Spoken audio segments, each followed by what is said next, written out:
fear this new challenge. Rather, like a true warrior, I will rise to meet it.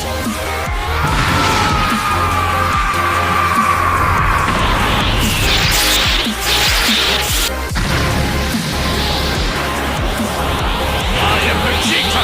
I have no limits!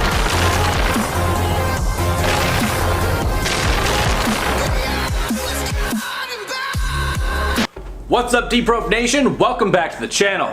Today is part 5 of the What I Would Change About Dokkan Battle series. Today, which is actually really funny, because if you look at the comments in the last video, somebody mentioned some of the social aspects of the game. That's exactly what we're talking about today. Okay? Now, we talked about friend points and everything like that in the last video. We're not going to rehash that, but friend points are not straightforward. We know that we get them passively now, thanks to AC Gaming, from being taken on other quests and things like that by a friend or a guest, but we have no idea how often that happens. So, there's that. But, let's think about the word friend, right? The word friend is someone that you know, talk with, interact with, right? What can you do with your friends in Dokkan Battle? You can take them on missions with you. That's it. That's all you get. You don't get to do anything else.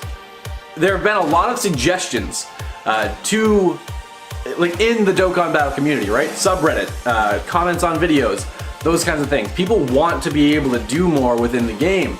And if you think about it, it's not that hard to add in. There are other gacha games that have chat systems built in.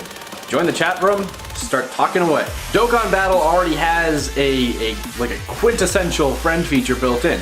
We already have our friends list. Okay, so what is to say that they could not add some additional functionality to that friend list and allow us to send messages to our friends? Like, sure, we can send text messages to our friends. We can talk to our friends in Discord. You can talk to our friends on Skype. Talk to your friends on Google Hangouts, whatever. But if you can't do it within the game, you can't actually have a conversation without bouncing between apps or being on your phone and being on your computer at the same time. Blue light exposure is a thing. That adds another layer to the game that players can interact with. That's what you want. You want people spending more time within the app. You don't want us spending Dragon Stones on stamina.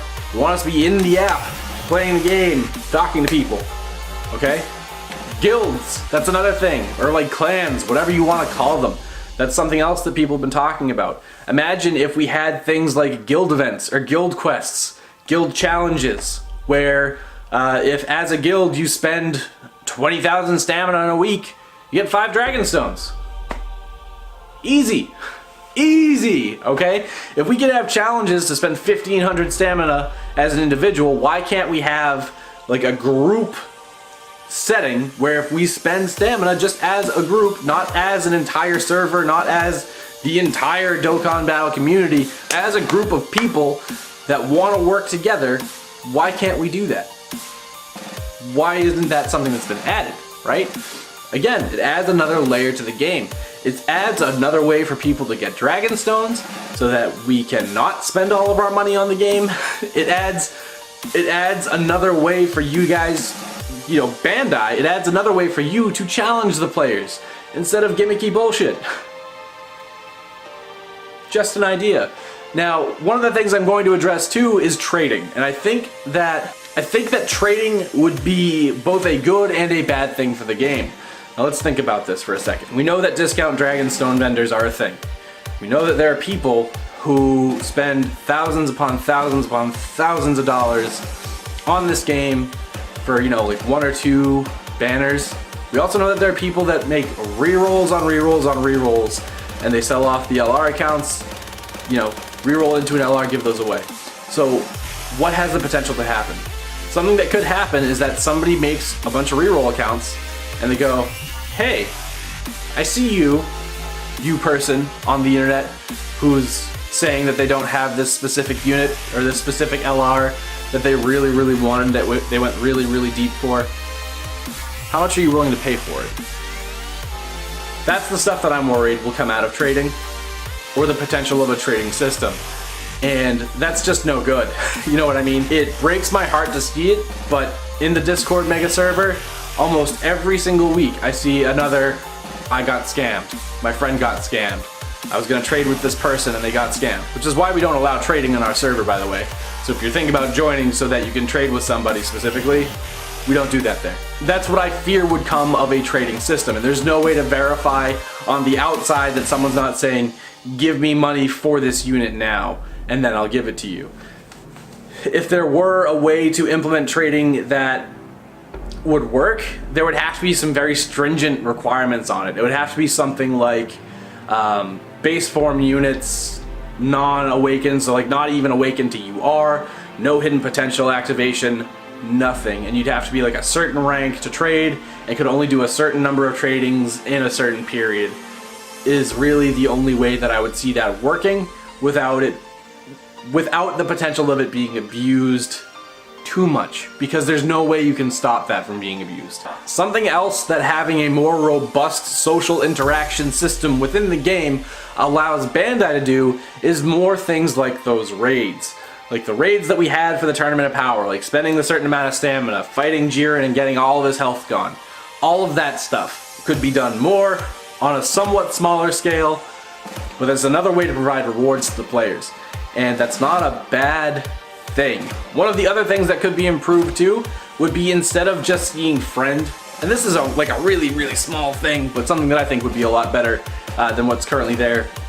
When you bring your friend along with you to a quest, instead of seeing friend and then just an arrow pointing down over their unit, just put their username and an arrow pointing down.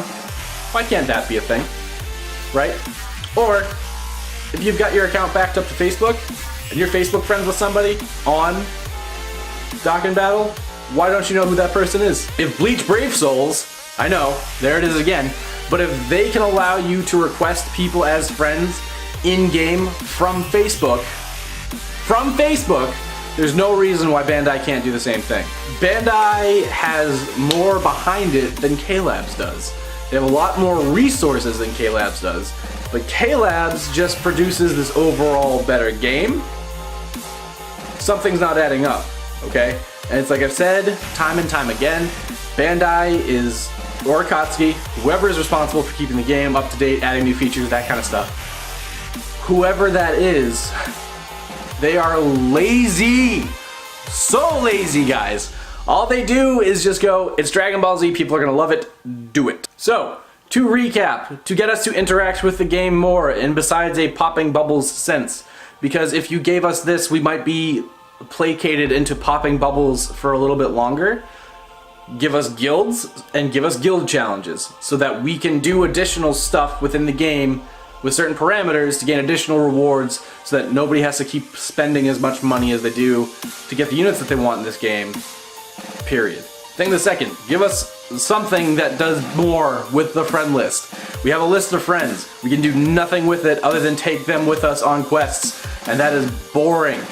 Give us a way to interact with those people on the friend list, and I'm sure that more people will spend more time in the app, which is what you want. Thing the third, trading could be cool, but trading could also get horrifically broken really, really fast.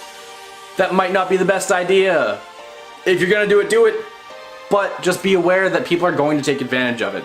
And I know that I mentioned, and this is way out of left field, but I know that I mentioned the stone vendors, right?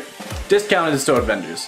And Bandai tries to scare people by saying you can get banned if you use them, blah, blah, blah, blah, blah. Whatever, Bandai. If you want people to not use them, beat them at their own game. Bring your stone prices down permanently. If you have to spend $32 on sale for 91 stones, but I can go to a stone vendor and I can spend $70 or $100, $100 even. If I can spend $100 and get 720 stones, which do you think I'm going to pick every time? Every time. I would rather spend $100 up front, take the bigger hit to my pocket, but get a whole lot more stones. 7 times the stones.